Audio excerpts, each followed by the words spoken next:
Salam Bapak Ibu Saudara yang terkasih dalam Tuhan. Pada kesempatan ini kita akan mendengarkan kesaksian seorang murid tadi di mana Tuhan mengubah dan berjumpa secara pribadi dengan dirinya. Dan dia diubah oleh Tuhan dan menjadi saksi untuk banyak orang untuk memberitakan kebenaran firman Tuhan. Tanpa berlama-lama Bapak Ibu, mari kita simak kesaksian ini. Tuhan Yesus memberkati kita semua. Prestasi bagus, saya ranking 1 terus ya, karena didikan orang tua juga yang tegas dan limpahan kasih sayang dari nenek saya. Ada guru agama yang mengajarkan, jadi kami diajarkan bahwa hanya agama Islam yang paling sempurna. Ya, kita sudah didoktrin dari kecil begitu ya. Jadi kalau agama lain itu masuk neraka. Saya berdoa di dalam sembahyang, di dalam sholat itu selalu saya berdoa, Tuhan tunjukkan jalan yang lurus. Wah, sangat ngeri sekali ya. Tapi di dalam ketakutan itu hati saya itu ngambang gitu ya, bahwa hanya di dalam nama Yesus, hanya di dalam Yesus ada kebenaran, ada keselamatan. Jadi walaupun adik-adik saya belum percaya Tuhan, tapi saya selalu katakan kepada mereka bahwa hanya di dalam nama Yesus, hanya di dalam Yesus ada kebenaran, ada keselamatan. Saya perkenalkan, nama saya Rustri Kusmiati, umur saya 56 tahun. Saya punya putra 3, justru saya menjadi anak yang punya prestasi bagus, walaupun saya tidak sekolah yang tinggi-tinggi, tapi saya di dalam sekolah itu waktu itu adalah yang punya prestasi bagus. Saya ranking 1 terus ya, karena didikan orang tua juga yang tegas dan limpahan kasih sayang dari nenek saya. Saya tumbuh besar bukan jadi anak yang minder, tapi saya menjadi anak yang pemberani. Saya menjadi anak yang tidak pernah mengenal rasa takut, karena kami hidup di desa ya, di Madiun, bagian Madiun Selatan. Jadi sudah tidak asing lagi dengan namanya klenik-klenik, selamatan, percaya animisme, dinamisme, itu sudah biasa di desa saya, walaupun mereka semua dalam KTP beragama Islam, tapi banyakkan mereka lebih mempercayai roh-roh orang mati, ya, percaya dengan kuasa-kuasa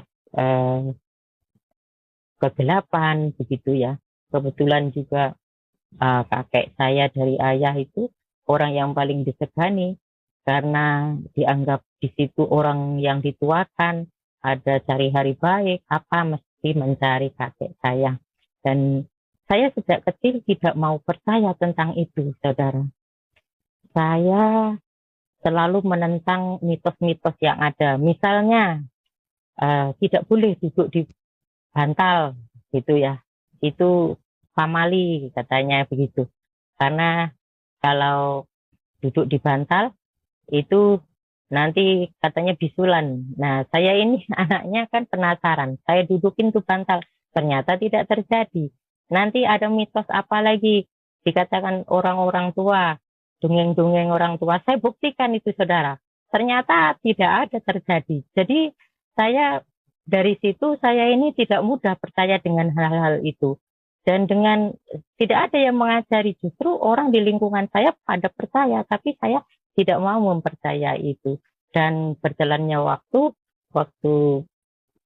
sudah SD ya, ada guru agama yang mengajarkan. Jadi kami diajarkan bahwa hanya agama Islam yang paling sempurna.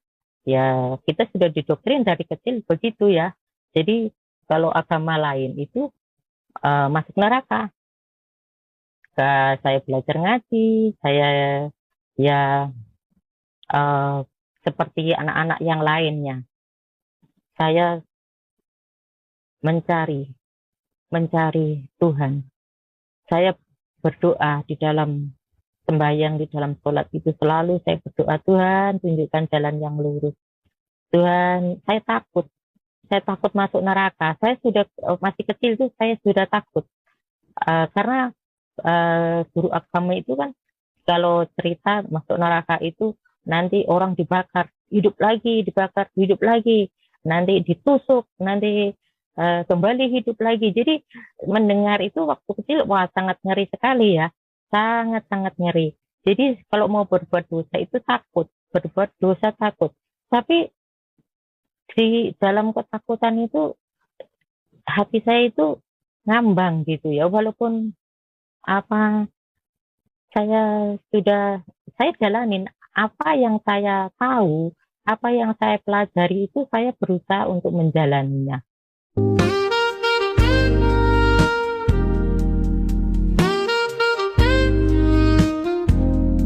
Nah, putra 3 dan single parent. Saya waktu kecil ya seperti anak-anak biasa, kami hidup di desa yang sederhana, orang tua yang sederhana, bukan orang yang kekurangan ya. Ya cukup ya, karena kami sejak kecil kami cukup makan, walaupun sederhana, dan saya dilimpahi dengan kasih sayang.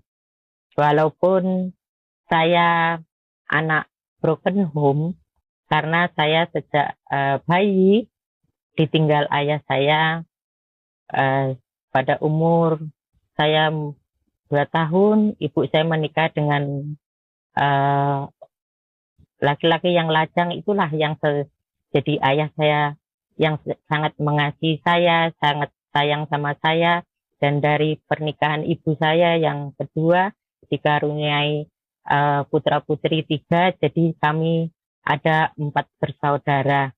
Dan sampai sekarang kami berempat saling mengasihi, kami saling mendukung, dan kami sangat-sangat saling menghormati, walaupun adik-adik saya belum percaya Tuhan. Tapi saya selalu katakan kepada mereka bahwa hanya di dalam nama Yesus, hanya di dalam Yesus ada kebenaran, ada keselamatan. Puji nama Tuhan. Itulah sekilas masa kecil saya ya. Seperti biasa, saya walaupun dari anak broken home, dan waktu itu saat ibu saya menikah, saya diasuh oleh nenek saya. Dan di sebelah-sebelah rumah itu, rumah budi-budi saya, kakak dari ibu. Mereka melimpahi saya dengan kasih sayang. Walaupun kadang 1-2 orang yang kadang membuli gitu ya. Karena mungkin dari background ayah saya yang kurang baik mungkin di masa lalunya. Tapi saya tumbuh besar bukan jadi anak yang minder. Justru saya menjadi anak yang punya prestasi bagus, walaupun saya tidak sekolah yang tinggi-tinggi, tapi saya di dalam sekolah itu waktu itu adalah yang punya prestasi bagus. Saya ranking 1 terus ya, karena didikan orang tua juga yang tegas dan limpahan kasih sayang dari nenek saya. Saya tumbuh besar bukan jadi anak yang minder, tapi saya menjadi anak yang pemberani. Saya menjadi anak yang tidak pernah mengenal rasa takut. Mungkin kalau untuk ukuran perempuan waktu itu mungkin terlalu berani juga, karena saya ini sedikit tomboy begitu ya, sedikit tomboy. Jadi saya kalau main sama teman laki-laki, saya misalnya ada perlombaan, saya enggak mau dengan anak yang perempuan, main voli apa dengan anak laki-laki. Dan di situ orang tua saya dari seberang, latar belakang saya orang seberang. Jadi orang tua saya ini memang KTP-nya Muslim. Tapi ayah saya dari kakek saya itu lebih condong ke kebatinan. Karena kami hidup di desa ya, di Madiun, bagian Madiun Selatan.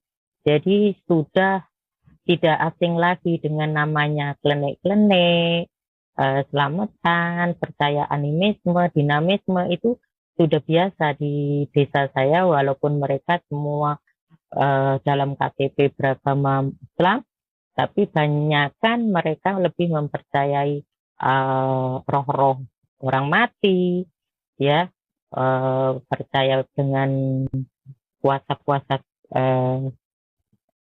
kegelapan begitu ya. Kebetulan juga kakek saya dari ayah itu orang yang paling disegani karena dianggap di situ orang yang dituakan, ada cari hari baik, apa mesti mencari kakek saya. Dan saya sejak kecil tidak mau percaya tentang itu, saudara. Saya selalu menentang mitos-mitos yang ada. Misalnya, tidak boleh duduk di bantal, gitu ya. Itu pamali, katanya begitu. Karena kalau duduk di bantal, itu nanti katanya bisulan. Nah, saya ini anaknya kan penasaran. Saya dudukin tuh bantal. Ternyata tidak terjadi. Nanti ada mitos apa lagi? Dikatakan orang-orang tua, dongeng-dongeng orang tua. Saya buktikan itu, saudara. Ternyata tidak ada terjadi. Jadi saya dari situ saya ini tidak mudah percaya dengan hal-hal itu. Dan dengan tidak ada yang mengajari, justru orang di lingkungan saya pada percaya, tapi saya tidak mau mempercayai itu. Dan berjalannya waktu sudah SD ya, ada guru agama yang mengajarkan. Jadi kami diajarkan bahwa hanya agama Islam yang paling sempurna. Ya, kita sudah didoktrin dari kecil begitu ya. Jadi kalau agama lain itu masuk neraka. Saya belajar ngaji, saya ya seperti anak-anak yang lainnya.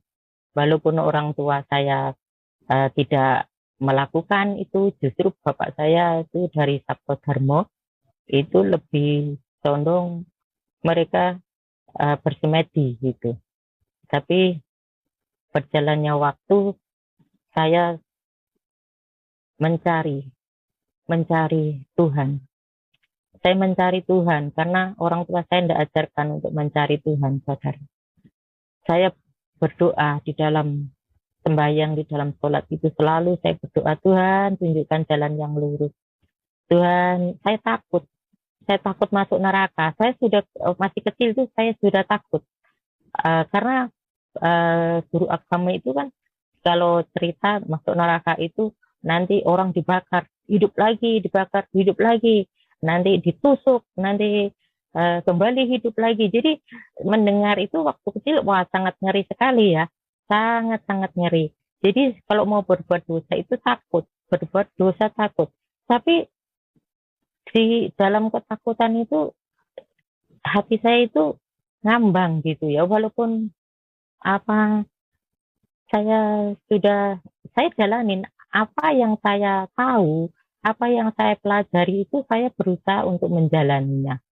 Nah, pada singkat cerita, saya mulai remaja ya, karena hidup di desa, waktu itu orang tua dan kebiasaan orang di desa itu kalau sudah anaknya remaja dicarikan jodoh. Tidak ada pacar-pacaran pada zaman saya waktu itu. Nah, saya dijadikan jodoh, saya dijodohkan dengan orang sekampung, kebetulan juga yang ngajarin saya ngaji. Tapi saya dalam hati itu berontak, saya belum mau menikah. Saya ingin sekolah waktu itu. Saya ingin sekolah. Cita-cita saya itu dulu ingin menjadi guru. Jadi saya itu, idola saya guru. Semua guru jadi idola saya. Sehingga apa yang diajarkan guru itu cepat masuk. Jadi makanya saya menjadi anak yang bisa berprestasi. Karena kalau kita menyukai sesuatu, kita menghormati orang itu, apapun yang beliau katakan kita turuti. Dan itu yang saya lakukan waktu itu. Nah, menginjak remaja, saya ulang lagi, saya dijodohkan, saya berontak. Saya lari dari rumah, saudara. Pada waktu itu saya ingat, jam 3 pagi saya lari. Saya lari ke Surabaya. Surabaya, saya ada saudara di Surabaya. Nah, di Surabaya itu, saya kenal. Saya kenal teman orang Chinese waktu itu. Akhirnya kami cerita, kami dikenalan baik, dia baik ya, kami kenalan baik kan. Akhirnya kami pergilah ke Kalimantan karena teman saya ini menjanjikan bahwa saudaranya di Kalimantan ada pekerjaan. Kami ke Kalimantan. Ke Kalimantan Timur waktu itu. Kami ke Kalimantan Timur, sampai di Kalimantan Timur, akhirnya saya kerja. Dapat kerja, saya bekerja di toko waktu itu di toko jam. Nah, di daerah Citra Niaga situ, Kalimantan Timur Samarinda, saya bekerja sambil saya melamar di suatu perusahaan. Tidak lama, beberapa bulan, lamaran saya diterima. Lamaran saya diterima, saya di perusahaan itu. Akhirnya saya interview, setelah interview diterima, saya di training menjadi operator waktu itu.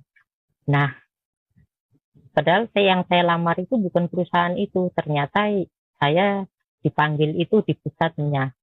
Nah, setelah saya training berapa bulan, waktu itu di training berapa bulan, setelah saya di training sekitar 6 bulan waktu itu, saya dikirim ke perusahaan yang baru dibuka.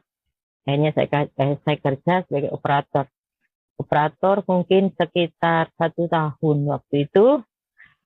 Akhirnya saya diangkat menjadi quality control. Dan puji Tuhan waktu itu belum percaya Tuhan, saudara. Sudah mulai dewasa ya, saya sudah mulai dewasa.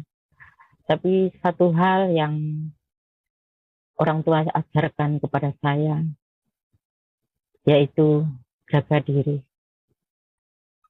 Jaga, orang Jawa bilang, jogonen garingamu nduk ya, nyandi wae, ojo sampai garingamu bocor.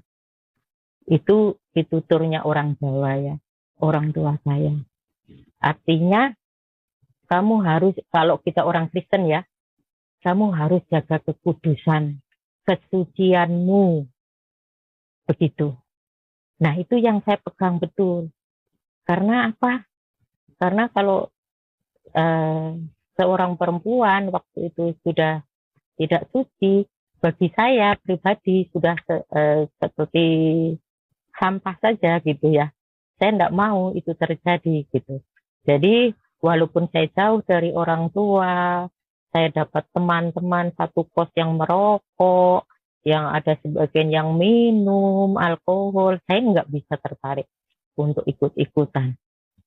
Walaupun mereka ngerokok di kos saya, tapi saya tidak pernah ikut-ikutan. Dan di situ memang saya pegang teguh, saya tidak mau merokok dan tidak mau saya minum-minum. Saya pegang benar, 5 waktu saya jalankan, dan saya bekerja dipercaya menjadi quality control. Dan di situ saya membawai banyak karyawan. Dan sebagai quality control waktu itu, saya harus menentukan kualitas barang.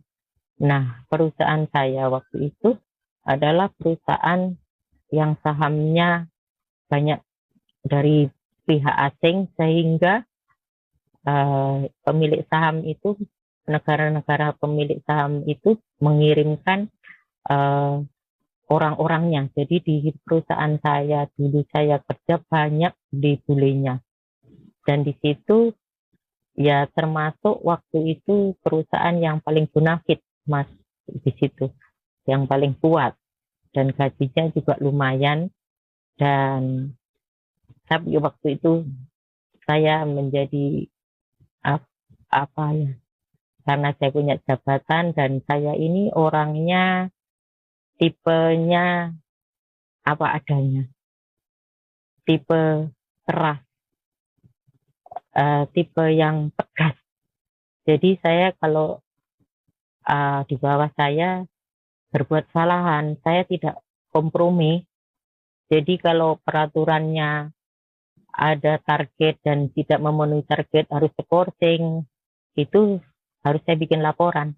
Walaupun saya tidak mengambil keputusan men-skorsing, tapi saya harus kasih laporan bahwa nanti kalau orang ini salah sekian, kan di situ ada targetnya. Tidak memenuhi target, mereka diskorsing atau berbuat kesalahan, saya laporan ke mandur saya ke supervisor. Nah, di situ seringkali saya ada konflik ya dengan atasan saya. Karena apa? Di situ karyawan rata-rata perempuan, saudara. Nah, sedangkan di atas saya itu laki-laki, bos saya laki-laki. Kadang ada pilih kasih. Ada yang berbuat salah, dia tidak mau, yang dia sukai, dia tidak mau skorsing. Nah, di situ sering saya konflik. Saya tidak suka, saya tidak suka orang yang curang, tidak adil. Saya perjuangkan semua menjadi adil, dan saya sering ribut sama atasan sampai saya pernah diskors karena saya perjuangkan orang yang di bawah saya karena dipilih kasih mereka. Nah, di situ saya banyak teman, banyak bawahan itu orang Kristen. Entah bagaimana, saya ini tidak suka melihat mereka, saudara. Tidak suka. Karena yaitu tadi, bahwa kami ini yang paling sempurna. Agama saya ini yang paling sempurna. Jadi saya tidak suka selain orang seagama saya. Karena memang kami harus, di doktrin waktu itu, harus kita satu iman. Harus kita mengasihi satu iman. Nah, di situ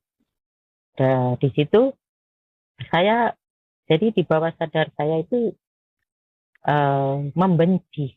Saya membenci orang Kristen.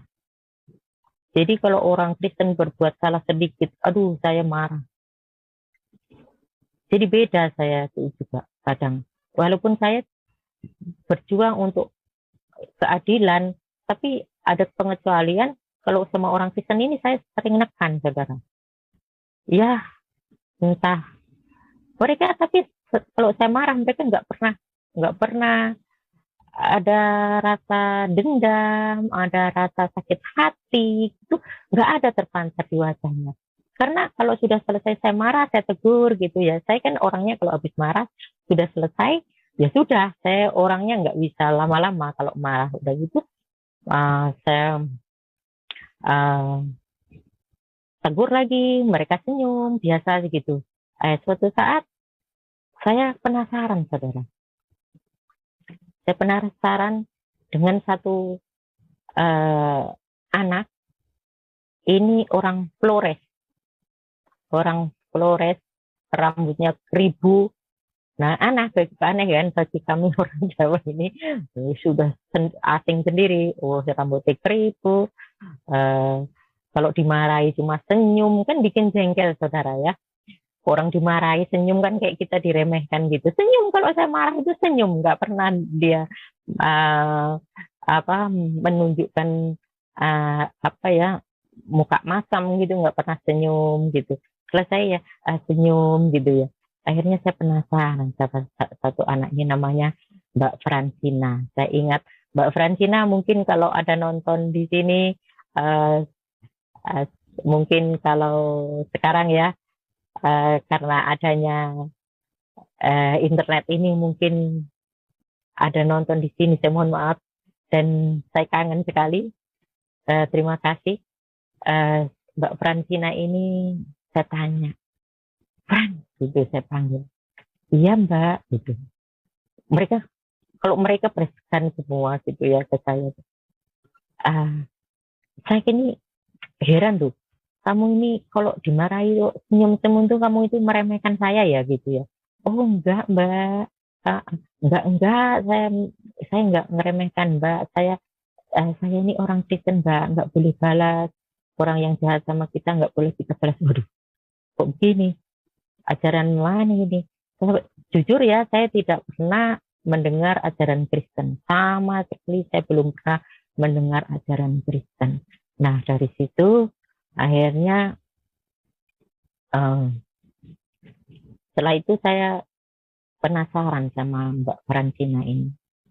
Saya penasaran, akhirnya saya tanya sama dia, bisa enggak?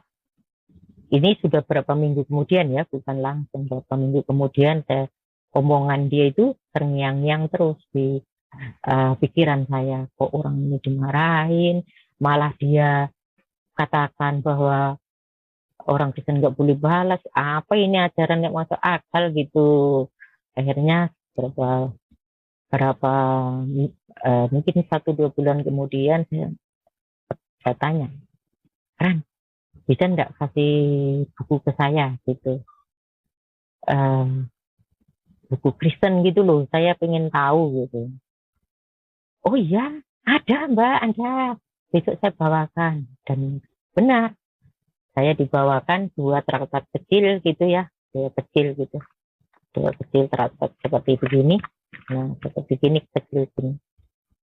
Nah, di situ ada tertulis kesaksian Bapak Hamran Amri, yang satunya kesaksian Bapak Yusuf Roni. Saya ini memang hobi baca. Saya renungkan. Nah, di situ, wah banyak sekali ya saya baca itu sampai sampai saya merinding waktu itu, karena Bapak Hamran Amri ini bukan orang sembarang. Penggerak mereka Bapak Hamran Amri ini orang yang ya sama pembenci saya, tapi kalau saya kan belum mendalami banget, tapi Bapak ini sudah mendalami, bahkan di dalam kesaksiannya itu punya Alkitab, saudara. Tapi Alkitabnya itu hanya untuk mencari ayat demi ayat, sepotong-sepotong, ingin untuk melemahkan orang Kristen. Jadinya sudah bertahun-tahun dari pengakuan Bapak ini punya Alkitab, tapi dia hanya mengambil ayat demi ayat gitu. Jadi tidak dibaca keseluruhan. Nah, akhirnya Bapak ini singkat cerita menemukan Yohanes 7 ayat di Yohanes 7. Mungkin Bapak Frankie bisa tolong Baik. Yohanes 7 ayat 37-38. Yohanes 7 Baik, Yohanes ayat 7, 37 dan 38 ya. Baik Ibu, Benar, saya Pak. share ya, Ya. air sumber hidup. Saya share ya. Ya. Dan pada hari akhir, yaitu pada puncak perayaan itu, Yesus berdiri dan berseru, barang siapa haus, baiklah datang kepadaku dan minum. Barang siapa percaya kepadaku, seperti yang dikatakan oleh kitab suci, dari dalam hatinya akan mengalir aliran air hidup. Amin. Nah, itu air hidup. Saya ikut bingung. Apa ini air hidup lah, apa? Saya nggak ngerti, saudara. Saya nggak ngerti, semakin nggak ngerti, semakin nggak mengerti. Nah, akhirnya saya berdoa, saudara. Sudah saya baca ini, ya kurang lebihnya antara kesaksian Bapak dua ini ya, dari akhirnya dibandingkan antara Alkitab dengan Al-Quran. Akhirnya Bapak ini mendapat urapan Roh Kudus sendiri yang memimpin. Akhirnya dikatakan bahwa kunci untuk mengerti tentang ajaran Kristen itu hanya dengan kerendahan hati. Nah, ini kerendahan hati. Jadi kalau kita tidak rendah hati, walaupun kita baca Alkitab, kita tidak akan mengerti. Berarti kuncinya kita ikut Tuhan Yesus itu harus rendah hati. Nah, di situ saya bingung. Lah saya ini kan ya rendah hati, saya ikuti ajaran saya sholat, ya saya akhirnya pada suatu malam, saya shift malam sekarang, karena di perusahaan itu ada 2 shift, ada shift malam 1 minggu, nanti shift pagi 1 minggu. Saya bekerja 12 jam karena saya banyak lembur di situ. Nah, di situ akhirnya saya tengah malam jam 2 itu saya naik ke masjid. Ada di situ musola yang dibangun perusahaan. Akhirnya memang itu sudah kebiasaan, saudara. Saya kalau tiap malam saya mesti sembahyang tengah malam begitu, sekitar jam 1 jam 2 begitu. Akhirnya di situ tuh setelah pergumulan saya berdoa apa ya, otomatis pikiran saya sudah apa ya, sejak baca kesaksian itu, lah ini orang yang sudah mendalami sampai dia tahu semua saja akhirnya percaya Tuhan Yesus. Lah saya ini minta jalan lurus tapi kok saya suka marah gitu. Tanya pada diri saya suka marah, masih belum bisa mengendalikan diri saya. Akhirnya saya berdoa sama Tuhan tunjukkan jalan yang lurus terus. Itu setiap doa saya, setiap hari 5 waktu, malam ditambah malam, Tuhan tunjukkan jalan yang lurus. Tapi damai sejahtera itu tidak ada, masih suka masih suka emosi. Walaupun emosi saya itu positif ya, maksudnya dalam hal mendidik orang, tapi kadang kan bikin orang sakit hati gitu ya. Akhirnya pada suatu malam itu saya benar-benar seperti bimbang, hati saya ini bimbang. Nah, setelah saya sholat tahajud, itu namanya sholat tahajud, pas saya rukuk kan 2 rakaat. Nah, saya sudah pas rukuk itu kita pegang lutut gitu ya, pas kita rukuk itu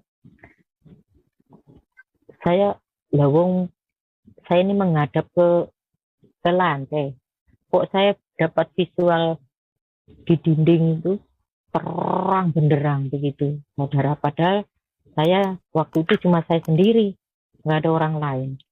Kok terang benderang gitu, otomatis saya kan penasaran gitu ya, udah begini ya, kok ada kan, jadi cahayanya kelihatan gitu. Akhirnya saya begini saya nggak ngelihat sesuatu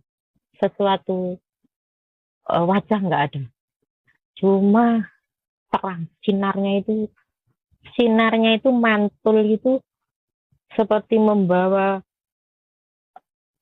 damai yang luar biasa, saudara. Jadi saya nggak bisa melukiskan betapa ademnya saya waktu itu, seperti kesiram air gitu,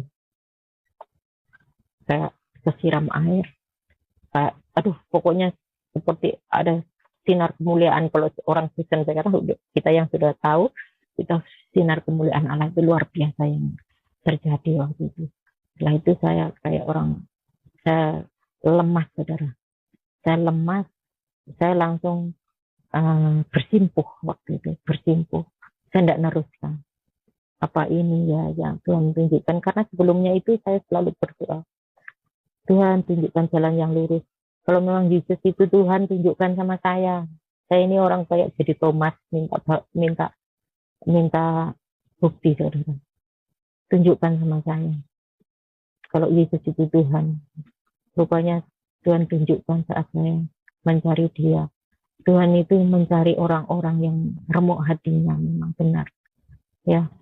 Akhirnya sejak itu saya lepas rukuk saya kembali bekerja. Saya temuin Mbak Francina ini waktu itu malam minggu, saudara.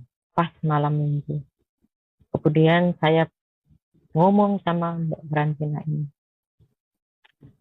tolong bawa saya ke gereja. Lah ganti dia yang kasih setengah mati, saudara. Karena tahu ya.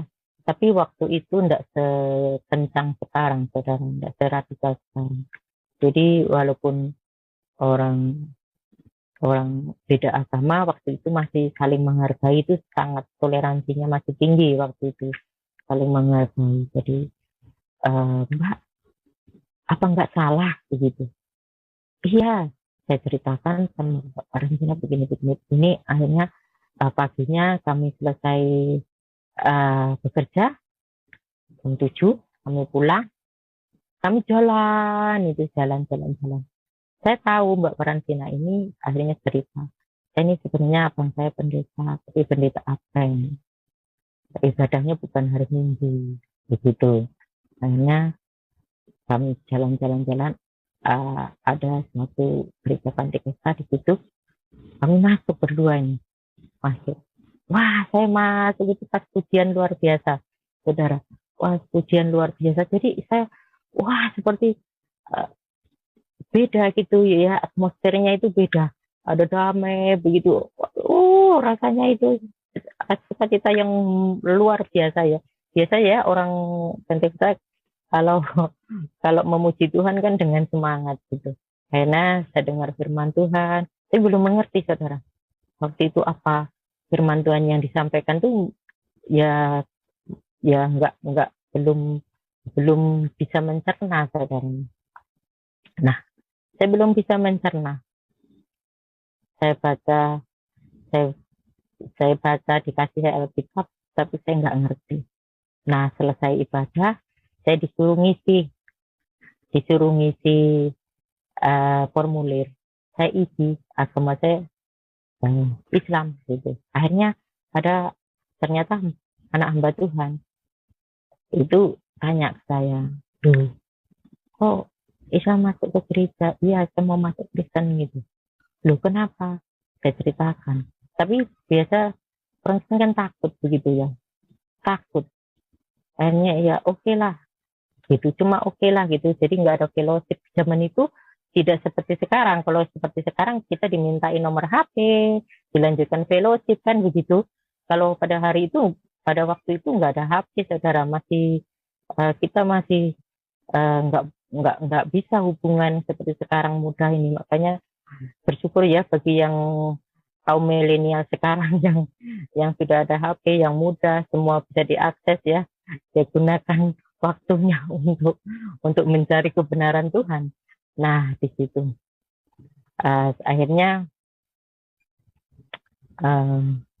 saya percaya Tuhan, dan orang yang saya ceritakan setelah itu teman saya akrab.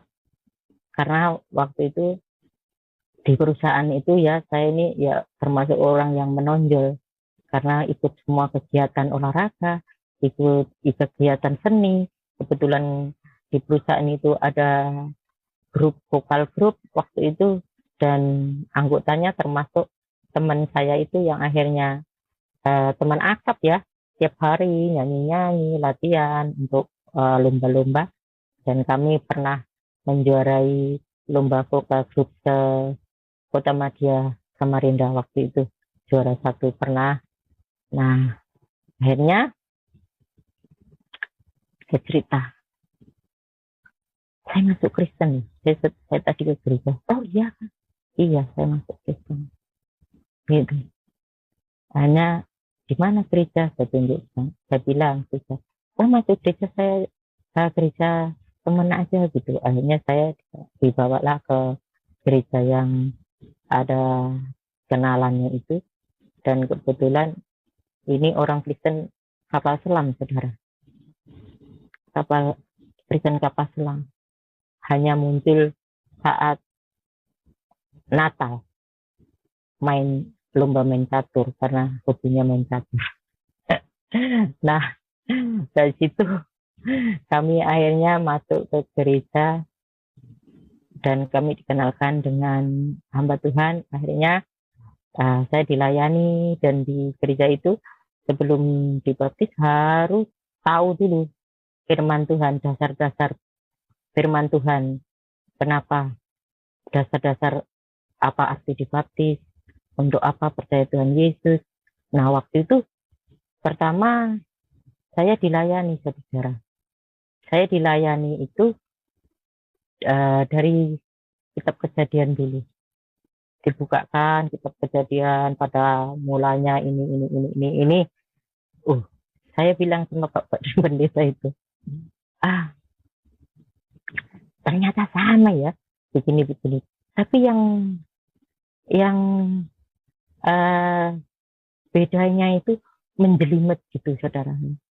Wah, kok kita tuh orang Kristen gitu, bahasa Indonesia ya, jadi bisa jelas gitu. Jadi Bapak pendeta itu ngomong, kami buka Alkitab, jadi dibukakan. Nah, di situ itu, bahwa di situ kita ini diciptakan seturut gambarnya. Dan di situ saya merasakan damai yang luar biasa. Saya diajarkan Bapak pendeta itu tentang firman Tuhan. Walau waktu itu saya belum mengerti benar. Saya kadang menentang, saudara. Menentang karena ada kalau ada yang tidak sesuai dengan ajaran kami dulu, saya tentang. Akhirnya Bapak pendeta ini dibukakan di dalam Yohanes 14 ayat 6. Akulah jalan kebenaran dan hidup. Yohanes 14 ayat 6, Bapak. Ya, akulah kebenaran dan hidup. Tidak satupun orang sampai kepada Bapa kalau tidak melalui aku. Yes. Ya, kata Yesus kepadanya, akulah jalan kebenaran dan hidup. Tidak ada seorang pun datang kepada Bapa kalau tidak melalui aku. Di situ saya mulai mengerti, saudara, bahwa jalan ke surga hanya di dalam nama Tuhan Yesus. Akhirnya saya ditanya sama Bapak pendeta, apakah ada, waktu itu pelepasan, ada sesi pelepasan, saudara. Sebelum dibaptis saya ditanya, dibacakan Galatia 5, Galatia tentang perbuatan daging dan perbuatan roh. Nah, saya ditanya, apa pernah melakukan ini. Akhirnya saya ini dibawain banyak jimat, saudara, sama orang tua, karena orang tua takut anaknya waktu itu ya sudah di Kalimantan ya, maaf, saya sudah di Kalimantan, saya surat-suratan sama orang tua, jadi orang tua saya tahu saya di Kalimantan. Akhirnya saya sempat cuti juga pulang. Akhirnya saya dibawa jimat-jimat, saudara, supaya kebal, supaya tidak diganggu orang. Ya, namanya orang tua, anaknya perempuan jauh, takut diganggu orang. Akhirnya saya cerita sama Bapak pendeta, saya ceritakan, saya dibawa orang tua saya ini, saya cerita semua. Jadi waktu itu seperti saya ditelanjangi gitu ya. Saya kalau bisa bawa jimat-jimat itu tidak berkenan kepada Tuhan, semua saya serahkan. Akhirnya didoakan, dibakar sama Bapak pendeta. Dan saya ingat waktu itu yang melayani Bapak Yunus Bang, mungkin sekarang enggak tahu di mana. Saya berterima kasih yang mendidik saya untuk mengenal Tuhan Yesus, Bapak Yunus Bang, dari YPPI Malang. Nah, di situ setelah itu saya dibaptis. Setelah dibaptis, ya kami yang teman akrab saya ini ngajak nikah saya. Akhirnya enggak berapa bulan ya, Setelah itu kami menikah. Dan menikah tanpa orang tua, saudara. Kami di perantauan. Karena waktu sama-sama kerja, suami saya juga satu grup kerja di bagian kimia, saya di perusahaan sebelahnya, begitu satu grup gitu. Dan waktu itu akhirnya kami menikah, ya singkat cerita kami dilayani pranikah, kami menikah dan kami diberkati di gereja, dan kami juga menikah secara catatan sipil waktu itu, dan kami hidup bahagia dengan putra putri 3 anak. Singkat cerita kami dikaruniai 3 anak dengan hidup yang sederhana, ya, tapi setelah saya menikah, saya hamil, saya resign karena waktu itu pertimbangan saya ingin fokus ke anak, saya ingin merawat anak sendiri. Waktu itu pertimbangan saya begitu, dan setelah anak saya lahir yang pertama, saya juga ada usaha. Saya usaha karena jiwa saya ini jiwa bisnis, saudara. Sebenarnya saya buka toko waktu itu di pasar kecil di daerah Mangkupalas waktu itu. Kalau orang yang tahun 89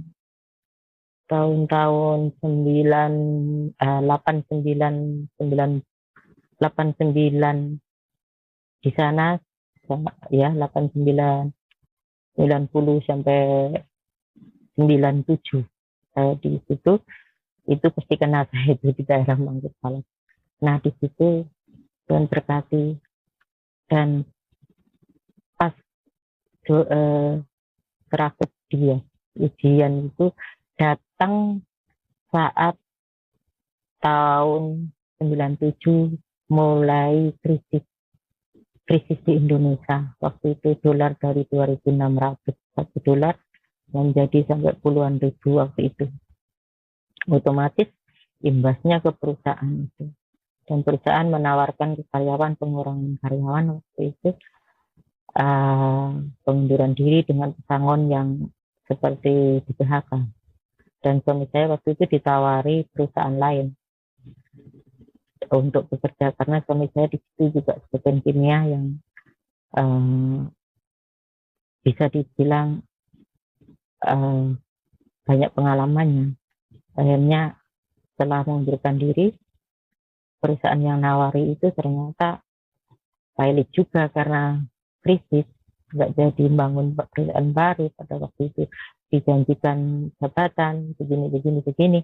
Nah, di situ setelah dapat pesangon itu, saya ingat tahun 97 ya, mertua saya meninggal gitu. Tiket dari harga 1.500 jadi 3.500 waktu itu, Kalimantan ke Medan itu waktu itu. Dan suami saya harus berangkat ke Medan karena orang tua kami meninggal, bapak meninggal. Nah, setelah itu tidak pulang ke Kalimantan, cari kerja waktu itu sempat kerja di perusahaan Flur Daniel di Newmont, Nusa Tenggara Barat. Nah, di situ beberapa bulan kemudian saya persiapan, waktu itu saya putuskan untuk balik kampung saja, karena saya pikir suami sudah tidak kembali ke Kalimantan. Saya pikir lebih dekat pulang ke Jawa. Saya usaha di Jawa, saya toko juga tutup. Akhirnya barang-barang saya jual, ada sedikit tanah saya jual. Saya dari Kalimantan waktu itu. Singkat cerita, sama anak 3 saya kembali ke Jawa. Bayangin saudara, saya ini seperti orang linglung. Baju saya nggak bisa ngemasi waktu itu, baju saya nggak bisa ngemas. Jadi yang ngemas di baju saya itu jemaat, saudara. Karena hamba Tuhan seperti orang tua saya sendiri ya waktu itu. Jadi semua datang ngemas barang itu, saudara. Akhirnya kami berangkat diantar sama jemaat. Saya kembali ke Jawa waktu itu tahun 98 bawa anak 3, saya pulang ke kampung.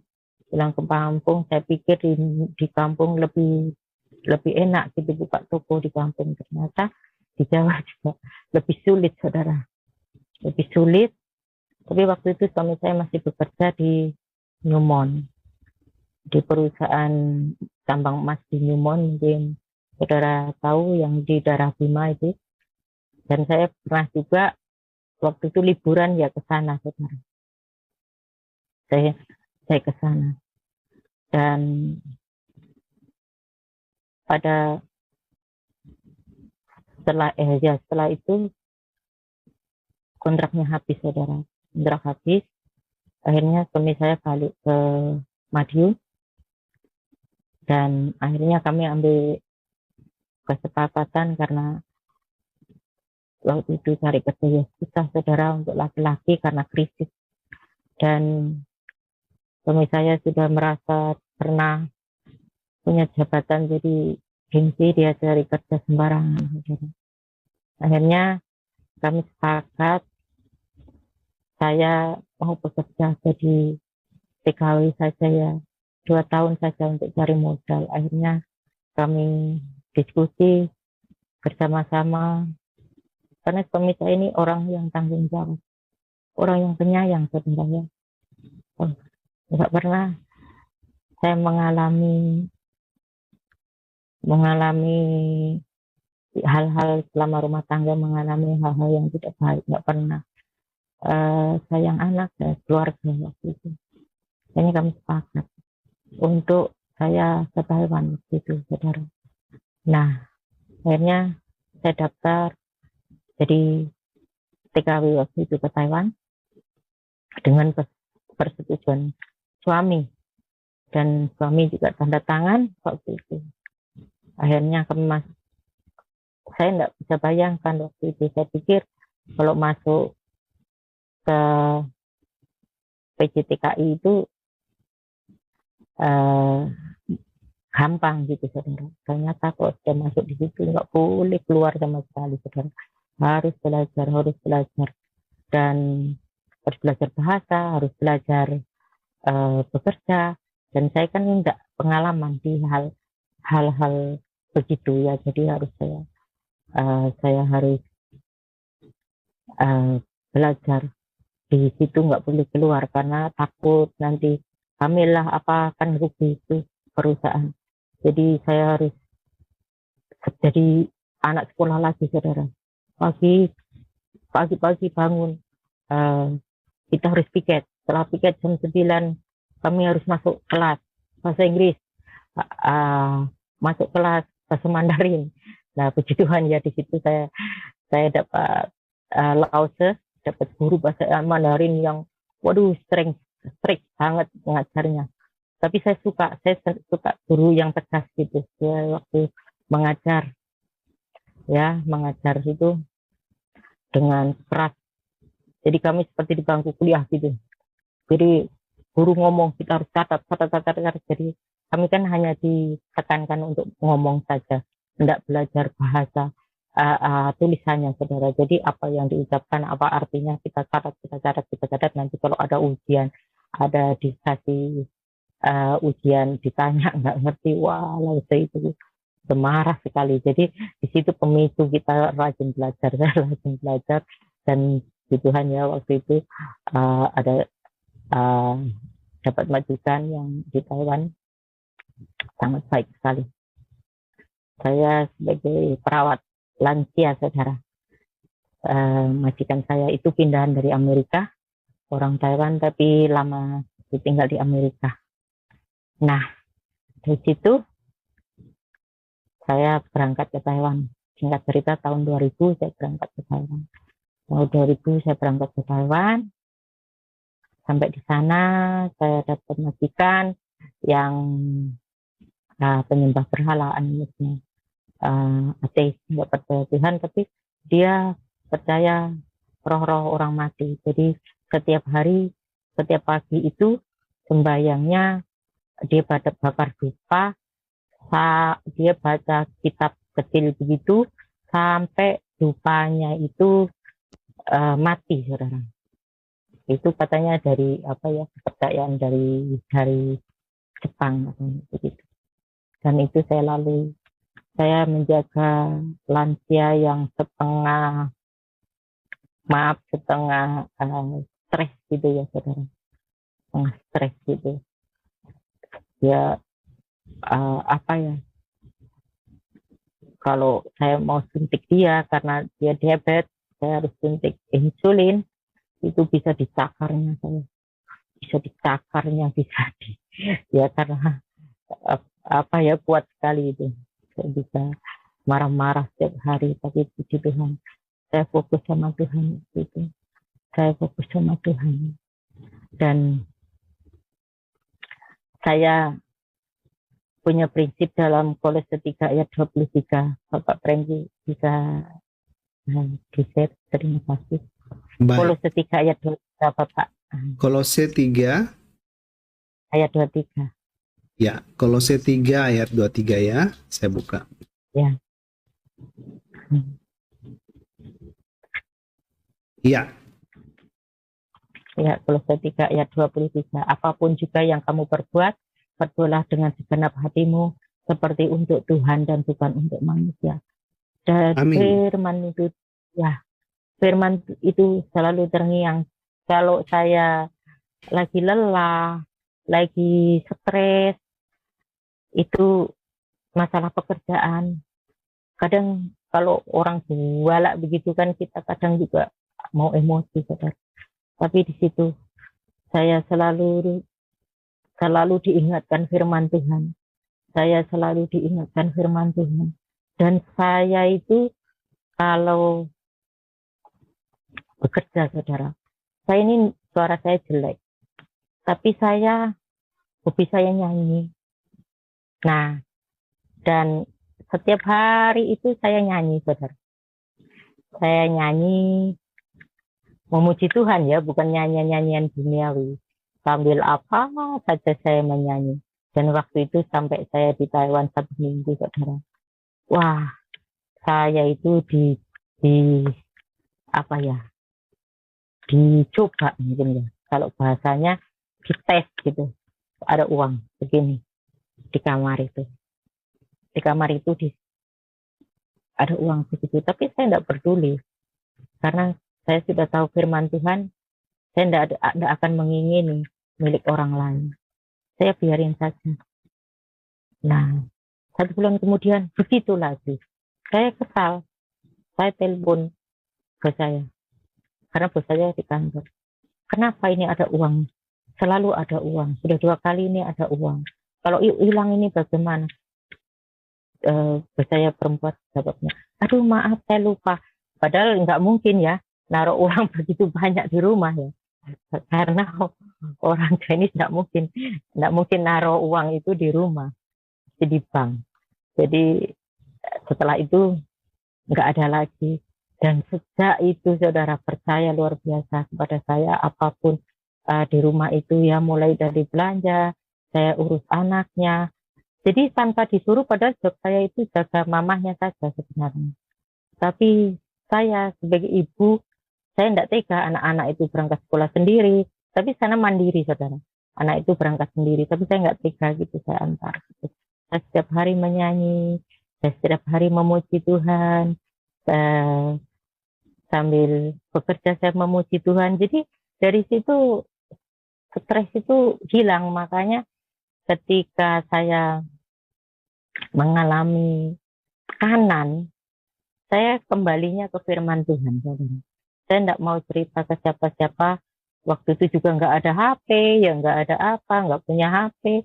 Ya mau ngabari ke rumah, memang saya dibebaskan sama majikan saya untuk telepon lewat telepon rumah. Tapi saya sebagai orang yang tahu tata krama, ya nggak mungkin saya pakai telepon orang selama-lama. Paling kalau ada penting saja itu baru saya telepon gitu ya. Saya telepon. Dan banyak saya berdoa di situ. Saya menghadapi ama ini ya. Majikan saya sangat baik. Sangat baik. Saya belum pernah temuin orang setulus mereka. Jadi saya setiap hari, saudara, saya bawa dalam doa. Saya tangisin mereka. Orang setulus mereka belum mengenal Tuhan. Nanti kalau mati kemana? Saya pikiran saya sampai jauh begitu ya. Padahal tidak ada hubungan apa-apa. Tapi saya rindu ya. Saya ini mengenal Tuhan. Seperti saya gitu ya. Ada keajaiban di rumah itu. Ada mujizat Tuhan dinyatakan di rumah itu. Saya berdoa. Karena saya berdoa terus menerus, saya bahkan nangis, saya berdoa ya. Dan 2 tahun waktu itu ya, saya 2 tahunan, 2 tahun lebih lah. Waktu itu majikan saya ternyata sakit kanker tulangnya kambuh, saudara.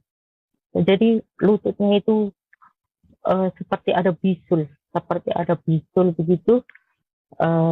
Itu kambuhan. Ternyata sudah pernah dioperasi, itu tumbuh lagi, dan kankernya itu bukan kanker jinak, kanker yang paling ganas gitu, kanker tulang.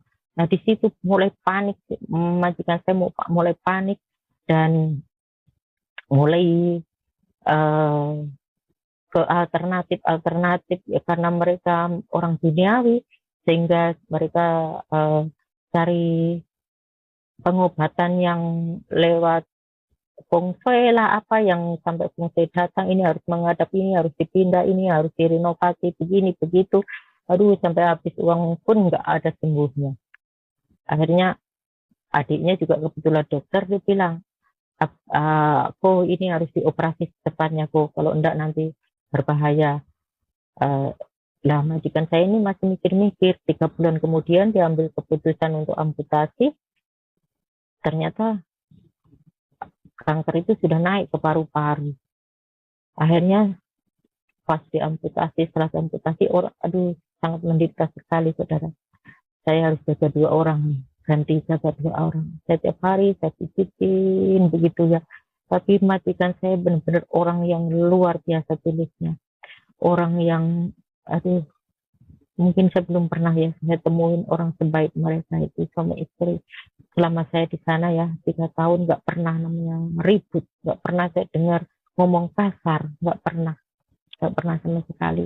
Luar biasa suami istri ini. Walaupun dia tidak mengenal Allah yang benar waktu itu, apalagi sudah mengenal Allah yang benar, wah ini luar biasa. Saya pikir saya terus berdoa, Tuhan berikan kemurahan, Tuhan jamah hati, selamatkan jiwanya. Terus berdoa. Akhirnya karena sakitnya semakin parah, waktu itu ada kumpulan doanya dari Jepang, itu ketuanya datang waktu itu, saudara, datang ke rumah majikan. Nah di situ mengadakan sembayangan sama-sama, menghadap yang bukan patung ya, seperti peti orang mati begitu. Terus nyalakan hiu begitu. Mereka sama-sama baca kitabnya mereka. Nah di situ, saudara, majikan saya perempuan melihat tulisan pas di tempat sembayangan dia itu Yehova.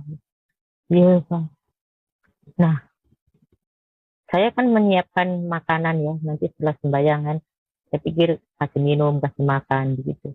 Akhirnya majikan perempuan saya ke dapur, temui saya, Ruth, iya Ruth, aku lihat di sana loh tempat sembahyangnya Sensini itu, maksudnya Sensini itu Tuhan ya, tuh Tuhan ada tulisan Yehova itu apa sih artinya?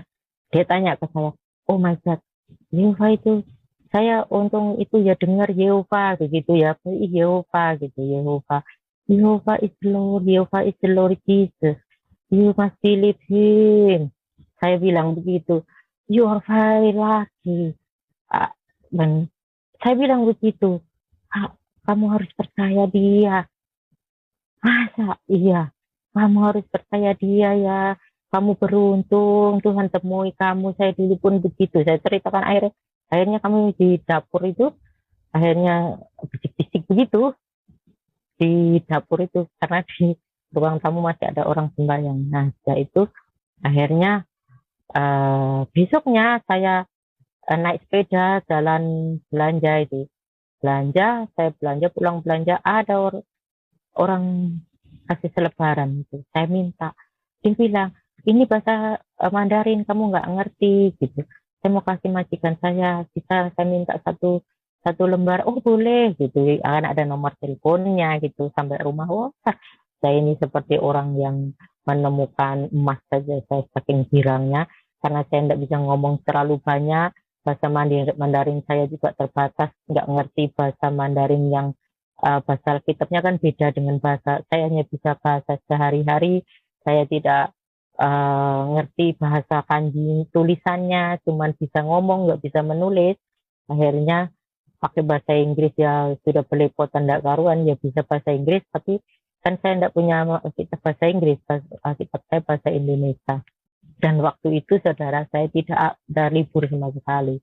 Jadi saya bekerja minggu itu dihitung lembur. Saya minggu itu tidak libur, tidak pernah libur saya, saudara. Akhirnya singkat cerita, saya suruh telepon. Saya suruh telepon selebarannya saya pulang tadi. Jadi bos saya telepon, setelah telepon, puji Tuhan, bukan kebetulan. Tidak ada kebetulan di dunia ini, saudara. Majikan saya itu satu suku sama pendeta yang ditelepon yang selebaran saya minta itu. Akhirnya bapak pendetanya datang besoknya, begitu datang, dia cari saya ke dapur. Oh, Cece, kamu ya yang kemarin kasih telepon saya. Oh benar, saya bilang. Oh saya pendeta ini. Akhirnya suami istri dilayani, anak-anak dilayani, dan akhirnya dibaptis mereka satu keluarga 2 bulan kemudian. Puji Tuhan, saudara. Ya, secara manusia, saya ini bukan siapa-siapa, saudara. Saya orang berdosa yang diselamatkan. Saya dulu nothing, tapi Tuhan Yesus bikin saya menjadi something. Saya diizinkan untuk menjadi saksinya, mengabarkan kepada orang yang di luar pikiran saya, saudara.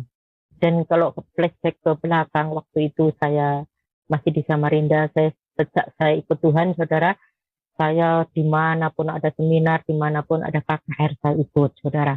Dan waktu itu saya pernah ikut seminar pada suatu hari yang mengajar itu orang langsung dari Mbak Tuhan dari Israel. Waktu itu entah bagaimana saya menangis, tidak bisa berhenti, saudara, waktu seminar itu. Tidak tahu, saya dikuasai Roh Kudus ya. Saya menangis, nggak bisa berhenti. Akhirnya Mbak Tuhan ini yang di panggung, dia datang kepada saya. Waktu itu seminarnya siang, karena malamnya KKR, jadi siang ada seminar. Tidak terlalu banyak ya waktu itu orang yang datang. Hanya datang, Ibu, Tuhan melihat air matamu. Kau akan dipakai Tuhan untuk menyelamatkan bangsa-bangsa.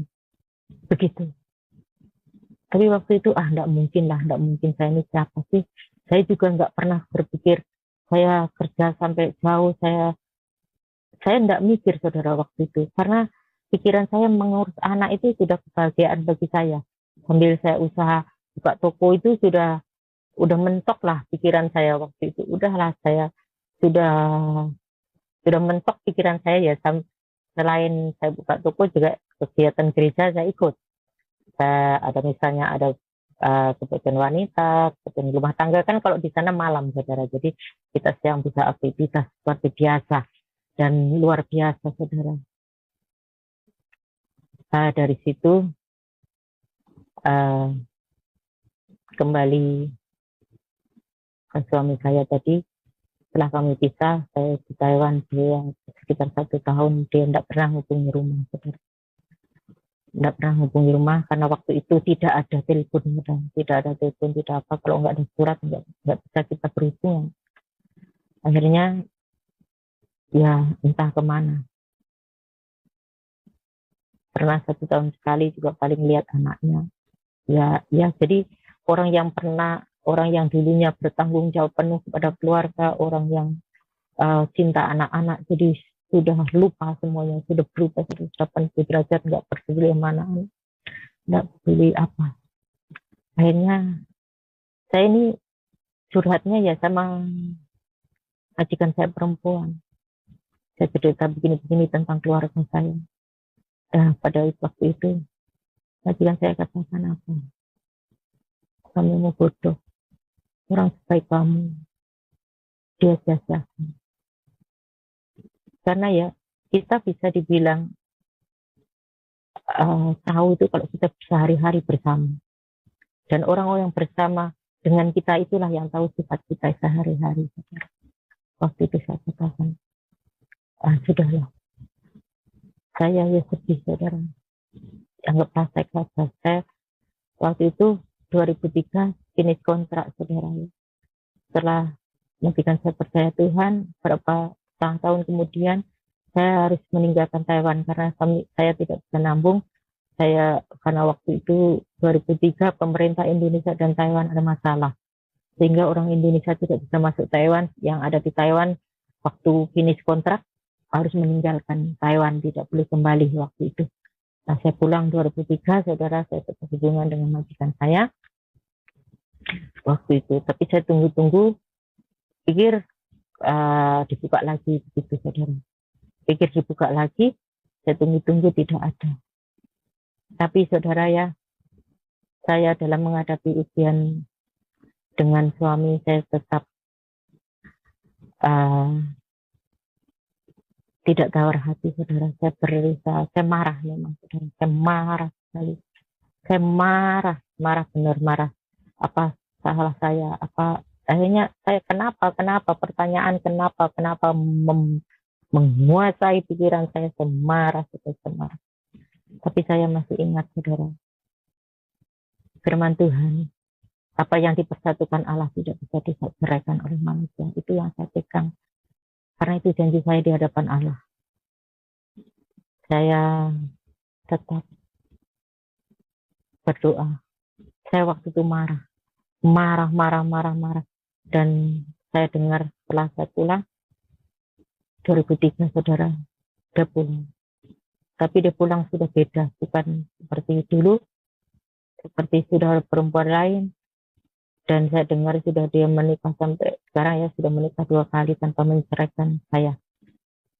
Dia meninggalkan Tuhan Yesus. Dia menikah dengan orang seberang, saudara. Nah, dari situ itu terjadi. Saya pisah dari dia tahun mulai 2000 sampai satu ketika saudara, ujian itu datang lagi 2011 saudara. Waktu itu sempat ya saya 2003 saya di rumah ya, 2005 saya proses lagi ke Hong Kong, 2004 saya proses ke Hong Kong karena saya harus hidupi anak 3. Waktu itu saya ingin anak-anak saya sekolah, saya ingin anak-anak sekolah tinggi, walaupun tidak semua rancangan saya itu sesuai dengan rancangan Tuhan. Akhirnya 2005 singkat cerita saya ke Hong Kong. 2005 saya ke Hong Kong, saya dapat majikan, saya bekerja. Dan 2012 saya dapat majikan, saya jaga lagi. Setiap hari nangis saudara, saya bingung. Kenapa? Nenek nangis, apa enggak suka saya merawatmu? Dia katakan enggak, saya enggak berguna. Saya merepotkan anak. Saya sudah tua, sekarang tidak berguna. Nah, saudara, akhirnya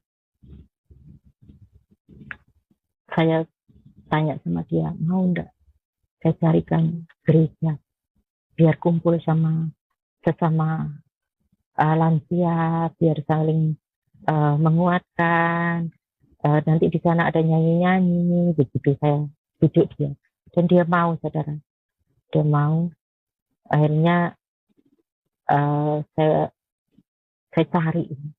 Karena ya itu tadi, saya ngomong ganti, saudara. Saya dari bahasa Mandarin harus belajar bahasa Kantonis. Ya. Waduh, masuk PJTKI lagi. Tidak mudah itu. Dari bahasa kita, dari bahasa belajar Mandarin aja sudah ini ya, sudah harus umur ya umur sudah 30-an ke atas waktu itu kan sudah beda penangkapannya ya. Saya ingat kita akhirnya harus belajar Kantonis lagi, tapi puji Tuhan guru-guru saya itu menyayangi saya jadi belajar itu dengan enjoy begitu. Akhirnya saya masuk Hongkong, saya bekerja di Hongkong, saya dapat lagi nenek yang merasa tidak berguna hidupnya. Akhirnya saya harus pergi ke gereja lokal orang Hongkong. Ya, kebetulan saya sudah bahasa sudah ini, saya tanya, apakah ini gereja? Iya, betul gereja. Nenek saya selalu menangis, merasa tidak berguna, bisakah saya ajak kemari? Oh, silakan. Di sini juga ada elderly center. Bisa nanti datang ya, setiap hari Selasa nanti datang. Nah, akhirnya saya bawa ke situ, nenek saya bergaul sama mereka dan adaptasi sama mereka, saudara ya. Adaptasi sama mereka. Dan akhirnya dalam perjalanan waktu nenek saya percaya Tuhan, dan percaya Tuhan itu penghiburan saya saat 2011 saudara. 2011 putri saya kecelakaan, motornya tabrakan tunggal saudara. Waktu itu akhirnya harus dioperasi, kakinya patah. Setelah dioperasi, dia justru tidak sadar. Dia itu, saya rasanya hancur, saudara. Hancur sehancur-hancurnya. Karena apa? Anak saya ini setiap malam selalu SMS kepada saya, Mama, telepon, pimpin doa. Setiap malam, Mama, anak perempuan itu dekat sama ibu ya, terbuka sama ibunya. Tolong pimpin doa, Mama. Sejak itu, saudara, anak saya dipanggil Tuhan 2011. Waktu itu menginjak umur 17 kurang 3 bulan. Pada sebelumnya saya ngomong sama dia, ulang tahun ke-17. Nanti kita kembali deh ya. Iya Mama. Tapi sebulan sebelum meninggal itu dia SMS ke saya. Dia katakan, Mama cepatlah pulang. Aku sudah tidak bisa nunggu lama lagi. Tolong kirimi saya baju ungu-ungu. Di sini semua orang pakai baju ungu. Ternyata saya kirimi baju ungu di rumah itu nggak ada orang pakai baju ungu, saudara. Nggak ada.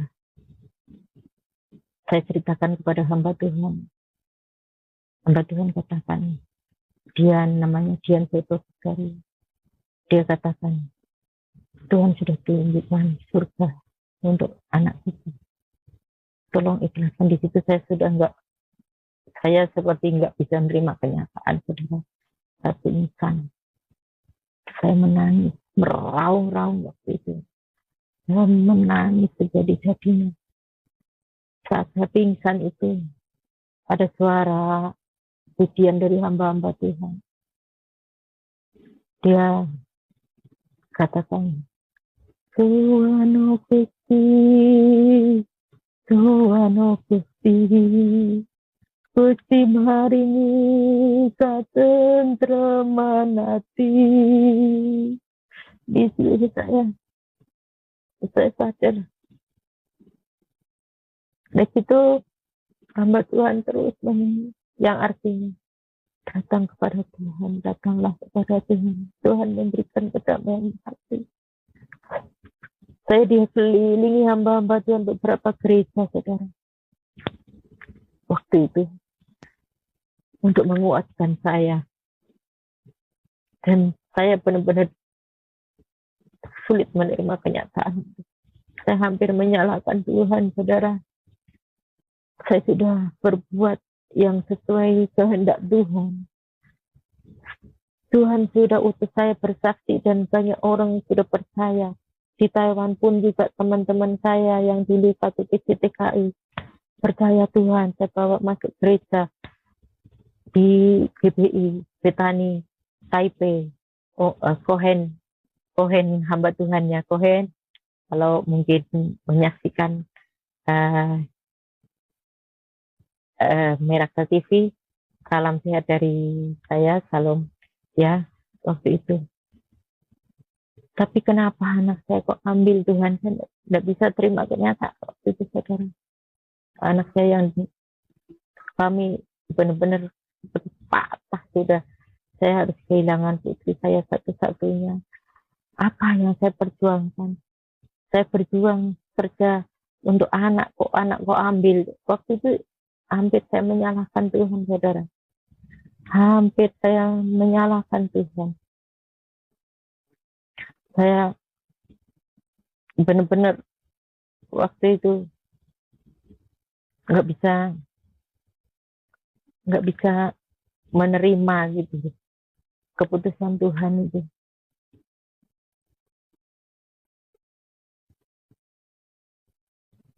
Jadi saya benar-benar rasanya itu hampir meninggalkan Tuhan. Saya menyalahkan diri saya sendiri, apa saya tidak layak, apa salah saya. Jadi pertanyaan apa dan kenapa, nggak ada jawabannya waktu itu. Akhirnya saya jatuh, saudara. Saya pernah minum. Kalau saya libur di taman minum. Yang biasanya ke gereja, saya di taman duduk sama teman-teman minum. Tapi itulah, kita kok di dalam Tuhan, saudara. Kita jatuh, tapi Tuhan tidak membiarkan kita jatuh tergeletak. Dan firman Tuhan dalam Amsal 4 ayat 23 terngiang-ngiang lagi. Saya setiap berbuat salah, saudara. Firman Tuhan itu terngiang-ngiang. Saya bermimpi seperti saya dibawa ke suatu lembah yang kelam sekali. Saya teriak-teriak, tidak ada yang menolong. Setelah saya panggil Yesus, Yesus, Yesus, Yesus, seperti ada tangan yang mengangkat saya kembali, saudara. Enggak lama itulah saya ya. Saya akhirnya diingatkan kembali dalam Amsal 3 ayat 23 itu, Amsal 4 ayat 23, jagalah hatimu, ya. Jagalah hatimu dengan segala kewaspadaan, karena dari situlah terpancar kehidupan. Dan dari situ Tuhan, terima kasih Pak Franky. Nah, saya dari situ mulai bangkit lagi, saudara. Saya mulai bangkit. Saya kembali ke gereja. Dan puji Tuhan, sampai sekarang saya tetap bersaksi kepada siapa saja. Dan waktu saya selesai ibadah, waktu itu ada seminar, lari-lari, saudara. Jadi selesai ibadah ada seminar, saya ikut seminar, saudara. Ada kursus ini, saya ikut kursus ini. Dan saya kebetulan juga ada keahlian dalam refleksi. Di sini ada seminar wirausaha, di mana-mana ya. Ada BUMN yang kerjasama di sini, bank-bank BUMN yang mengadakan seminar-seminar keuangan, seminar wirausaha untuk PMI, untuk menyiapkan skill-skill mereka ya. Jadi dibentuklah kelompok-kelompok belajar kami ini yang punya skill, saya punya skill di salon. Akhirnya kami berbagi ilmu kepada mereka sambil bersaksi tentang kebaikan Tuhan. Itulah saya ini ngoceh ke sana kemari, mungkin saya ini ya. Ada yang suka juga, ada yang tidak suka. Saya selalu cerita. Di sini baru saya merasakan, saudara. Kenapa? Saya tinggalkan, saya harus jadi single parent. Ternyata, saudara, setelah sekarang saya sadari, saya bisa bersaksi lewat itu. Saya bersaksi kepada orang lain, bisa menguatkan orang lain, saudara, lewat kisah hidup saya ini, saudara. Saya ditinggalkan suami, hampir 22 tahun ya, saya saya tetap tidak mencari suami lain seperti orang-orang lain, tapi saya tetap pegang teguh janji Tuhan, janji pernikahan, apa yang dipersatukan Allah tidak boleh diceraikan oleh manusia kecuali kematian. Saya pegang, dan di situ saya sambil memberikan kesaksian kepada orang-orang yang mengalami banyak sekali ya saudara di Hongkong ini yang perceraian sama suami istri tidak tahan, akhirnya mereka jatuh di tengah jalan, cerai, kawin lagi, cerai, kawin lagi. Saya kasih, kalau memang kamu sudah gagal, kamu jangan kawin lagi, kamu fokus sama anakmu, jangan kamu ikut-ikutan suami selingkuh, ikut selingkuh. Kamu harus pandang anak-anakmu, fokus sama anak-anakmu. Contohlah saya ini, dan puji Tuhan anak saya yang nomor 2, yang laki-laki, sudah setelah lulus university, sudah bekerja sampai sekarang, mereka sudah mandiri di Jakarta berdua, dan saya sebagai ibu bahagia sekali hanya mensupport anak-anak saya. Dan melalui kegagalan hidup saya, ternyata Tuhan tidak menjadikan saya terpuruk, saudara. Tuhan beri kemampuan, mujizatnya luar biasa Tuhan nyatakan. Kalau bukan karena Tuhan Yesus, kalau saya tidak kenal Tuhan Yesus, mungkin saya sudah hancur-hancuran seperti mereka. Kawin cerai, tidak karu-karuan, saudara. Tapi saya luar biasa. Saya selalu ingat firman Tuhan, bahwa kita tidak boleh seperti orang dunia lagi, saudara ya. Kita tidak boleh seperti orang dunia lagi. Kita dahulu hamba dosa, saudara ya. Roma 6 ayat 17 sampai 18 ya, yang berani mengatakan itu. Kita luar biasa punya Tuhan Yesus yang senantiasa mencari kita saat kita berdosa, saudara. Saya bukan orang yang mulus, saudara. Saya juga pernah jatuh. Tapi Tuhan selalu mencari saya, mengangkat saya. Dan luar biasa ya, kasih Tuhan itu di dalam kehidupan saya. Dan orang tua saya juga, saya ya lupa. Waktu masih di Kalimantan, saya pasti 2 tahun, setahun sekali saya pulang. Saudara, saya kok pulang, saya bersyukuran, saya undang orang kampung. Bapak saya ini orang di sana juga, di desa itu, undang orang kampung tuh. Dan saya undang hamba Tuhan. Saya undang pendeta untuk mimpin syukuran itu. Dan puji Tuhan, saya kembali ke Kalimantan, saya serahkan kepada hamba Tuhan untuk melayani orang tua saya. Dan puji Tuhan, waktu itu orang tua saya sudah suami istri dibaptis. Bapak ibu saya dibaptis, karena adik-adik saya waktu itu masih kecil, ikut sekolah minggu. Tapi dalam perjalanan waktu, karena jauh juga dari gereja, saudara, kami ke gereja itu sekitar 7 kilo. Jadi waktu itu ya gak ada kendaraan mungkin. Jadi waktu itu kalau nggak dijemput, ya nggak bisa ke gereja. Lama-lama jadi kendor gitu, saudara. Dan adik saya kembali lagi ke seberang karena nggak ada yang mengarahkan lagi, saudara. Dan itulah yang menjadi PR saya. Saya terus berdoa, saya terus serahkan kepada Tuhan, saya tangisi untuk mereka juga berbalik untuk menerima kebenaran dan menjadi umat Tuhan yang benar. Dan saya waktu itu 2018,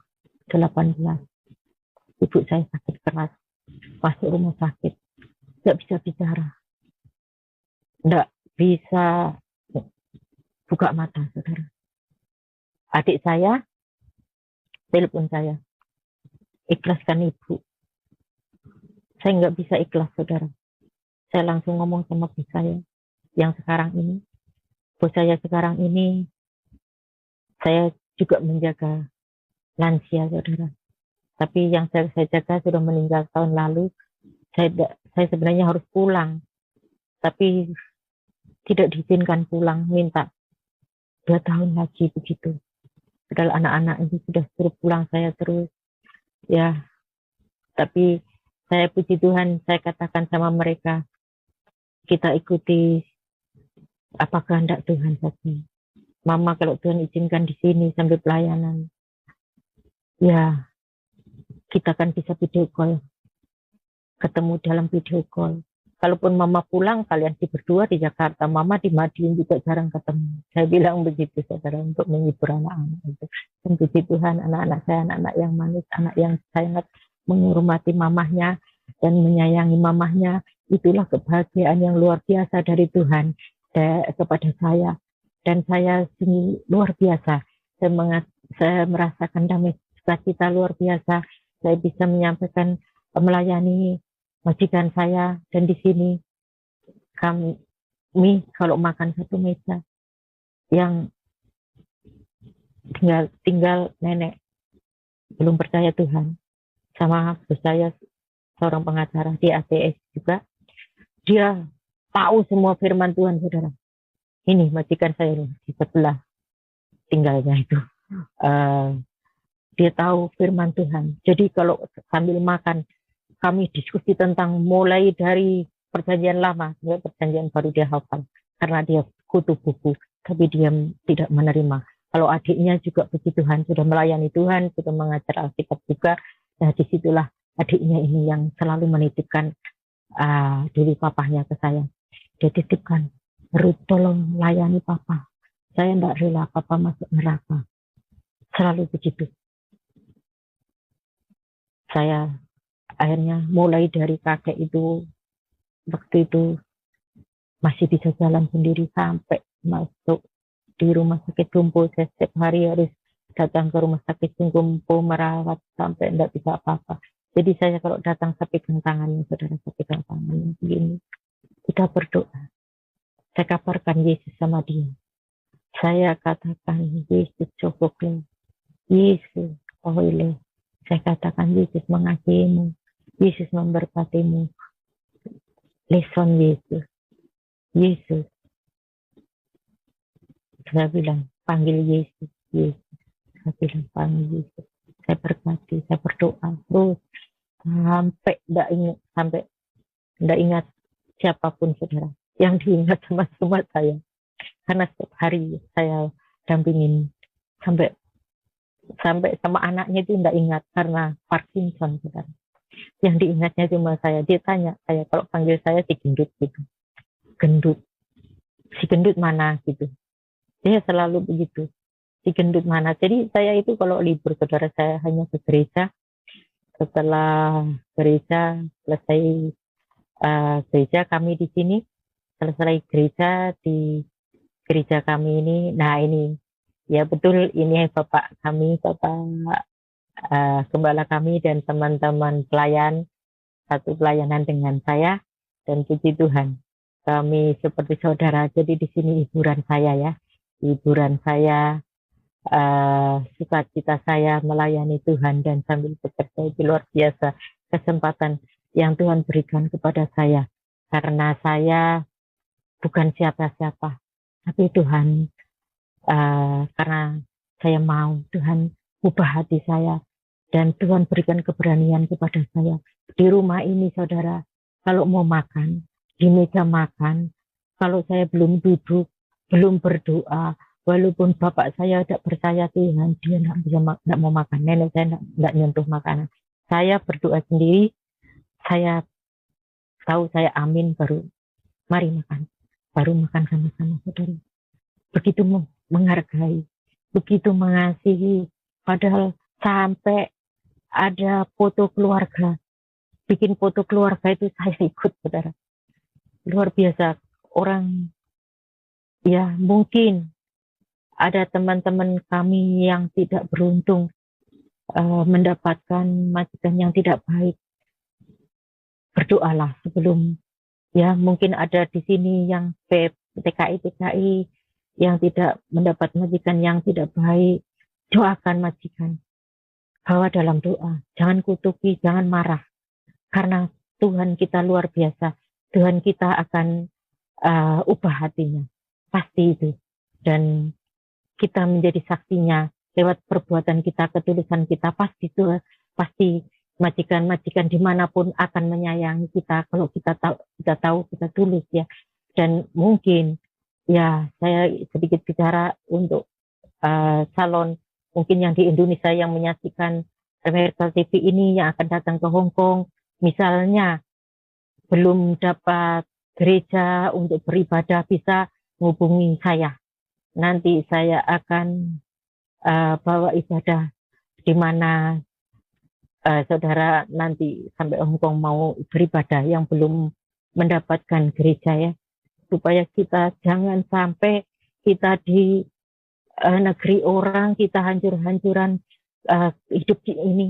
Kesempatan saudara, kita ditempatkan mungkin ya sebagian orang menganggap kita pekerjaan kita ini sebelah mata, tapi ingat kita ini berharga di mata Tuhan saudara, dan tidak kebetulan kita ditempatkan menjadi TKI TKW dimanapun. Tuhan punya misi untuk kita mengabarkan kebenarannya lewat perbuatan kita, ketulusan kita melayani. Karena kita ini pelayan, kita jongosnya Tuhan.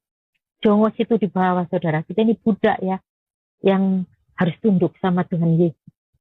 Kita harus tunduk sama Tuhan Yesus. Tuhan Yesus mengasihi orang-orang yang rendah hati. Dan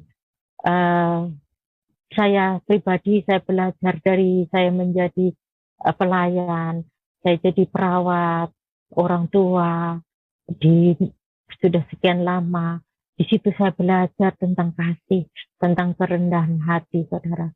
Dan itu yang membuat saya bahagia. Karena dalam Yakub 1 ayat 12 itu dikatakan bahwa berbahagialah orang yang bertahan dalam ujian. Kita akan menjadi pemenang kehidupan. Inilah kesaksian saya. Dan untuk saudara-saudara yang dimana Bapak Ibu, kita sudah dengar debat ini, dan mari kita merenungkan firman Tuhan dan menyimak firman Tuhan dengan baik. Semoga firman Tuhan yang senantiasa memberkati, menguatkan kita. Mari kita merenungkan firman Tuhan di dalam Kisah Para Rasul pasal yang kedua, ayat 1 sampai ayatnya yang ke-30. Begini bunyi firman Tuhan. Pentakosta. Ketika tiba hari Pentakosta, semua orang percaya berkumpul di satu tempat.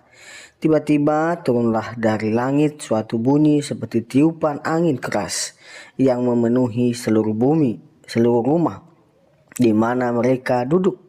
Dan tampaklah kepada mereka lidah-lidah seperti nyala api yang bertebaran dan hinggap pada mereka masing-masing.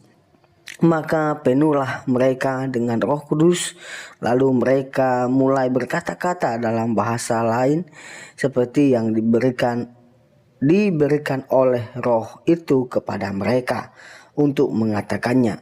Waktu itu di Yerusalem diam orang-orang Yahudi yang saleh dari segala bangsa di bawah kolong langit. Ketika turun bunyi itu, berkerumulah orang banyak.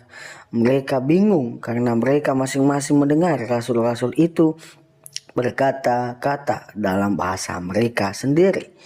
Mereka semua tercengang-cengang dan heran, lalu berkata, "Bukankah mereka semua yang berkata-kata itu orang Galilea? Bagaimana mungkin kita masing-masing mendengar mereka berkata-kata dalam bahasa kita sendiri, yaitu bahasa yang kita pakai di negeri asal kita? Kita orang Partia, Media, Elam, penduduk Mesopotamia, Yudea dan Kapadokia, Pontus dan Asia, Frigia dan Pamfilia, Mesir dan daerah-daerah Libya yang berdekatan dengan Kirene, pendatang-pendatang dari Roma, baik orang Yahudi maupun penganut agama Yahudi, orang Kreta dan orang Arab. kita mendengar mereka berkata-kata dalam bahasa kita sendiri tentang perbuatan-perbuatan besar yang dilakukan Allah. Mereka semuanya tercengang-cengang dan sangat termangu-mangu sambil berkata seorang kepada yang lain, "Apakah artinya ini?" Tetapi orang lain menyindir mereka sedang mabuk oleh anggur manis. Khotbah Petrus. Maka bangkitlah Petrus berdiri dengan ke-11 rasul itu, dan dengan suara nyaring ia berkata kepada mereka, "Hai kamu orang Yahudi dan kamu semua yang tinggal di Yerusalem, ketahuilah dan camkanlah perkataanku ini. Orang-orang ini tidak mabuk seperti yang kamu sangka, karena hari baru pukul 9, tetapi itulah yang difirmankan Allah dengan perantaraan Nabi Yoel akan terjadi pada hari-hari terakhir. Demikian firman Allah, bahwa aku akan mencurahkan rohku ke atas semua manusia, maka anak-anakmu laki-laki dan perempuan akan bernubuat, dan terunan-terunanmu akan mendapat penglihatan, dan orang-orang yang tua akan mendapat mimpi.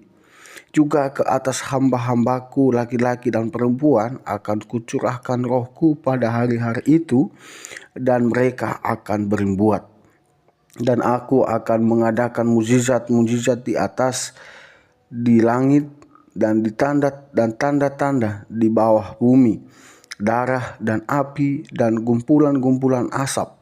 Matahari akan berubah menjadi gelap gulita dan bulan menjadi darah, sebelum datangnya hari Tuhan, hari yang besar dan mulia itu. Dan barang siapa yang berseru kepada nama Tuhan akan diselamatkan. Hai orang-orang Israel, dengarlah perkataan ini yang aku maksudkan, ialah Yesus dari Nazaret, seorang yang telah ditentukan Allah dan yang dinyatakan kepada kamu dengan kekuatan-kekuatan dan mujizat-mujizat dan tanda-tanda yang dilakukan oleh Allah dengan perantaraan Dia di tengah-tengah kamu. Seperti yang kamu tahu, Dia yang diserahkan Allah menurut maksud dan rencananya telah kamu salibkan dan kamu bunuh oleh tangan bangsa-bangsa durhaka. Tetapi Allah membangkitkan Dia dengan melepaskan Dia dari sengsara maut, karena tidak mungkin Ia tetap berada dalam kuasa maut itu. Sebab Daud berkata tentang Dia, "Aku senantiasa memandang kepada Tuhan, karena Ia berdiri di sebelah kananku. Aku tidak goyah. Sebab itu hatiku bersuka cita dan jiwaku bersorak-sorai, bahkan tubuhku akan diam dengan tentram. Sebab Engkau tidak menyerahkan aku kepada dunia orang mati, dan tidak membiarkan orang kudus-Mu melihat kebinasaan. Engkau memberitahukan kepadaku jalan kehidupan. Engkau akan melimpahi aku dengan sukacita di hadapan-Mu. Saudara-saudara, aku boleh berkata-kata dengan terus terang kepadamu tentang Daud, bapa bangsa kita. Ia telah mati dan dikuburkan, dan kuburannya masih ada pada kita sampai hari ini. Tetapi ia adalah seorang nabi, dan ia tahu bahwa Allah telah berjanji kepadanya dengan mengangkat sumpah bahwa ia akan mendudukan seorang dari keturunan Daud sendiri di atas tahtanya. Ayat 1, karena itu ia telah melihat ke depan dan telah berbicara tentang kebangkitan Mesias, ketika ia mengatakan bahwa Dia tidak ditinggalkan di dalam dunia orang mati, dan bahkan dagingnya tidak mengalami kebinasaan. 32, Yesus inilah yang dibangkitkan Allah, dan tentang hal itu kami semua adalah saksi. Bapak Ibu Saudara, kita sudah dengar bagaimana Kristus yang dikatakan di dalam Alkitab, di dalam Kisah Para Rasul yang sudah kita baca, bahwa Yesus benar-benar mati dan bangkit, dan dia hidup dan diangkat ke surga, dan dia naik ke surga. Hal ini membuktikan bahwa Yesus adalah benar-benar menyelamatkan manusia yang berdosa, di mana Yesus sudah menolong dan menebus kita dari dosa kita melalui kematian dan kebangkitannya. Maka dari itu Bapak Ibu Saudara, jangan ragu untuk percaya Yesus, karena dia jalan dan kebenaran itu. Barang siapa mengakui dia di hadapan manusia, maka Allah sendiri atau Yesus sendiri mengakui dia yang percaya itu di hadapan Allah. Mari Bapak Ibu, kita menerima dan mengakui Yesus adalah dia yang berkuasa di dunia dan di akhirat. Dia yang menghakimi manusia. Maka dari itu kita senantiasa menjadi berkat untuk orang-orang di sekeliling kita. Meskipun banyak tantangan, meskipun banyak penderitaan, tetapi Yesus tetap Yesus. Dia adalah Tuhan dan Juru Selamat kita, yang menolong, yang memberkati, dan yang menuntun kehidupan kita. Ya, bagi Bapak Ibu, biarlah video ini dan juga renungan ini memberkati, menguatkan iman kita. Tuhan Yesus memberkati. Dan jangan lupa terus mendukung perkembangan channel ini dengan cara subscribe, komen, dan share. Tuhan Yesus memberkati kita semua.